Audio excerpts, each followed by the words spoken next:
So I wanted to have the opportunity to spend a few minutes talking with all of you about two separate terrorist or seemingly terrorist situations. One is the terrible uh, tragedy in New Zealand, and the other is the incident in the Dutch city of Utrecht, which happened on Monday. But I want to begin with New Zealand. New Zealand is important for our purposes because it shows, if you will, the power and the range of social media above and beyond the fact that he filmed himself killing 50 people, at least 50 people, if not more than that, and it goes viral immediately, thereby, in essence, bring the world into the mosques with him and graphically, tragically demonstrating the immediate consequences of his terrible actions. And I think when we think about in your preparation for the simulation, I think you need to be very mindful of and sensitive to the impact of social media. And while most of us would like to view social media as a positive, be it Facebook or Instagram or other such outlets, the truth of the matter is that an increasing number of terrorists are using social media for their purposes.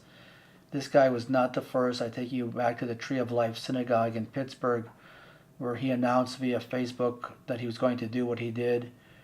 Um, and in essence, from the perspective of a lone wolf actor, which is what the Pittsburgh guy was and what this person in New Zealand was, they're able to, through social media, create a community or enhance their community, enlarge their community.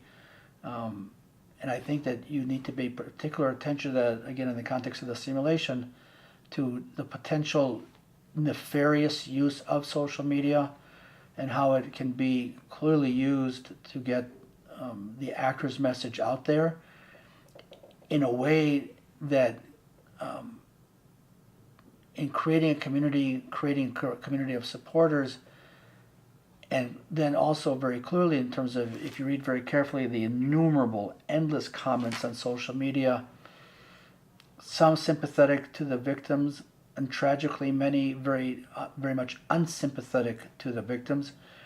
I would think from the perspective of the actor that only enhances, from his perspective, the power of social media. If he's able to get so many people responding, I don't know if positively or encouraging his actions, but clearly not sympathetic to the victims, I think that too is really important for us to take into consideration when we think about social media and terrorism. The other thing to keep in mind with respect to both Pittsburgh and particularly New Zealand, as becoming clear in the last few days, is the spike in white nationalism or white supremacy.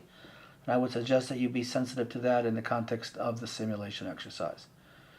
With respect to the attack in Utrecht, which has resulted in at least the loss of 3 lives and maybe more because there are 3 people seriously injured, the initial report was terrorism, and then the next report was it was criminal because he's either has been prosecuted or will be prosecuted for rape. And then the third take on it was some kind of a family dispute. That's important for your purposes because it shows the importance of information gathering, information management, and trying to define the motivation of the actor. And keep in mind that the motivation of the actor is important for you in terms of defining terrorism. Each team, as we've discussed throughout the semester, is going to have to be able to define terrorism, to articulate that definition, to explain that definition. And if you have a situation like in Utrecht, which is seemingly shifting from terrorism to criminal, back to terrorism, maybe criminal, the shifting sands of definitions requires you to be very sensitive to the information you receive, how you manage that information, how you articulate that information, and then how you not only articulate it, but also how you implement that definition. And if you followed the events closely during the day on Monday, you could see that the Dutch authorities were having a very difficult time defining exactly what the nature of the attack was. And that's important not only from a definitional perspective, but it also has obvious ramifications in terms of China, for the Dutch authorities, Was this a lone wolf actor? Are there other actors out there? Are there other terrorist attacks being planned in other Dutch cities, in other train stations? And that's one of the differences between a terrorist attack and a quote unquote regular act of crime. If this indeed was a terrorist attack, then perhaps there are other terrorist attacks being planned to take place simultaneously. From the perspective of national security officials, that's very different than quote unquote a traditional criminal act. So for our purposes, if you take New Zealand and if you take Holland, both obviously terrible tragedies, you need to be very sensitive to the following issues. One is the social media nefarious use as compared to traditional or more commonly accepted use. Defining the act, understanding the motivation of the actor, and trying to connect the dots to see if perhaps there are other attacks being planned by other actors who have some kind of a relationship with the initial actor.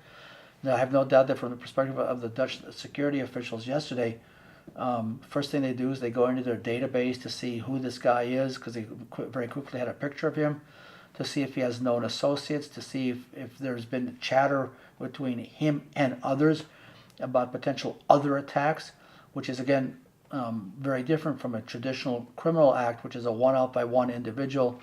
It's a major difference between how we would view terrorism as compared to a crime. And therefore, from your perspective, it's really important as quickly as possible, come simulation day, to connect the dots, obviously as quickly as possible, then try to extrapolate from that where those dots may lead you to.